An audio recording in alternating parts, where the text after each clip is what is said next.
અમારી સોસાયટીની ક્લબ હતી, Sterling City cooperative housing society. Club તો જતી જ રહી. હવે તમે મારી જમીન પણ લઈ લો છો, એટલે અમે બધા રેસિડન્સ પછી અહીંયાથી અવર જવર કેવી રીતે કરીએ? ડેવલપર છે આ બારોબાર કંઈક વેચાણ કરી દીધેલી અને અસામાજિક તત્વો અત્યારે ઘૂસી ગયા હતા. તો 10 વર્ષ પહેલા એમને જે કોઈ બી એક ક્લબને ગમે તેમ કરીને પરચેસ કરી લીધી અને હવે એ લોકો હોલમાર્ક ક્લબ તરીકે ઓળખાવામાં આવે છે. Earlier it was city club Bopal, અને એ હોલમાર્ક ક્લબ છે હવે એ લોકોએ લીઝ આઉટ કર્યું છે TCS આયનને, બરાબર? એટલે હવે એનો પર્પઝ ઓફ ક્લબ તો જતું રહ્યું, એટલે અમે લોકો અંદર જઈ નથી શકતા. અંદર સરસ ટેબલ ટેનિસની ફેસિલિટી હતી, ઉપર રૂમ્સ હતા જ્યાં આપણા ગેસ્ટ લોકો રહી શકે, 10 રૂમ્સ હતા, ઇન્ટરનેશનલ લેવલની બધી અહીંયા આગળ આપણે કોન્ફરન્સીસ કરતા હતા આઈસેટમાંથી ને બધા. તો એ બધું હવે અમારું બંધ થઈ ગયું છે. મારવાની ધમકી આપી રહ્યા છે. આ સ્ટર્લિંગ સોસાયટીમાંથી વિરોધ પ્રદર્શન કરવા માટે બધા ભેગા થયા છે. હર્ષદભાઈ, આપ કહેશો કે આ શેના માટે આપ ભેગા થયા છો? આ અમારી સોસાયટીની ક્લબ હતી, Sterling City cooperative housing society. એમાં સિટી ક્લબ તરીકે બધા ઉપયોગ કરતા હતા અને એ સોસાયટીના કોમન પ્લોટમાં બનાવેલી હતી અને દરેકના મેમ્બર લાઈફ ટાઈમ મેમ્બરશીપના 7,500, 5,000 એ રીતે અલગ અલગ પૈસાથી બનાવેલી છે.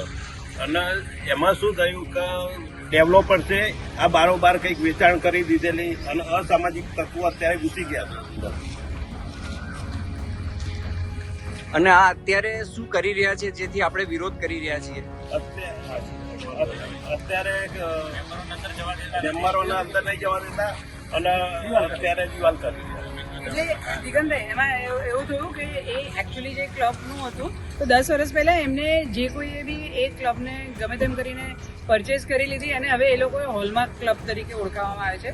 Earlier it was city club Bopal, અને એ હોલમાર્ક ક્લબ છે હવે એ લોકોએ લીઝ આઉટ કર્યું છે TCS આયનને, બરાબર? એટલે હવે એનો પર્પઝ ઓફ ક્લબ તો જતું રહ્યું, એટલે અમે લોકો અંદર જઈ નથી શકતા. અંદર સરસ ટેબલ ટેનિસની ફેસિલિટી હતી, ઉપર રૂમ્સ હતા જ્યાં આપણા ગેસ્ટ લોકો રહી શકે, 10 રૂમ્સ હતા, ઇન્ટરનેશનલ લેવલની બધી અહીંયા આગળ આપણે કોન્ફરન્સીસ કરતા હતા આઈસેટમાંથી ને બધા. તો એ બધું હવે અમારું બંધ થઈ ગયું છે. અને હવે એવું થયું, અમારે સાંભળવામાં આવ્યું છે કે એમની લીઝ પૂરી થાય છે TCS સાથે, એટલે જે કોઈએ બી હોલમાર્ક ક્લબ કે વોટેવર એ પ્રોપર્ટી બાય કરી છે એ હવે બીજા કોઈને વેચીને એની અંદર કંઈ બીજું ડેવલપમેન્ટ કરવાના છે. અને એના માટે થઈને અમારી લગભગ 20 ફૂટની જમીન એ લોકો દબાવી રહ્યા છે.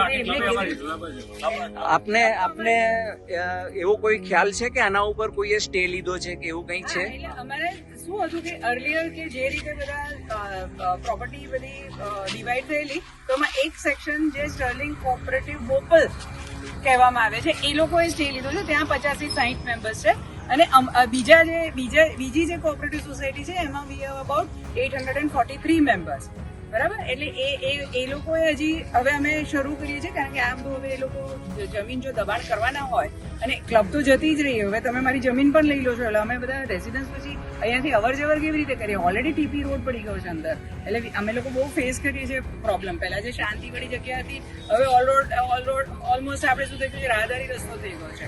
અને એમાં તમે આ ક્લબ લાવ્યા, એટલે જ્યારે બી એક્ઝામ્સ હોય ત્યારે બધી પબ્લિક આવે, 500-700 લોકો 2 કે 3 સ્લોટમાં એ લોકોની એક્ઝામ્સ થતી હોય છે. તો એ બધું બી અમારે વધી રહ્યું છે. એટલે રેઝિડન્સનો પર્પઝ તો અમારો જતો રહ્યો, ક્લબ જતી રહી, અમારી શાંતિ જતી રહી. એટલે તમારા મતે એવું લાગે છે કે આ લેન્ડ એન્ક્રોચમેન્ટ છે અને લેન્ડ ગ્રેબિંગ પણ થઈ રહ્યું છે એવું લાગી રહ્યું છે આપને? હા જી, આપને કંઈ કહેવું છે હર્ષદભાઈ આના માટે? આમાં દાવો ચાલુ છે કે યથાવત પરિસ્થિતિ જાળવી રાખવી, બોર્ડ ઓફ નોમિનીનો. છતાં આ લોકો અત્યારે તેનો ઉપયોગ કરી રહ્યા છે અને કોર્ટનું અવમાન કરે છે, મારવાની ધમકી આપી રહ્યા છે. જી જી જી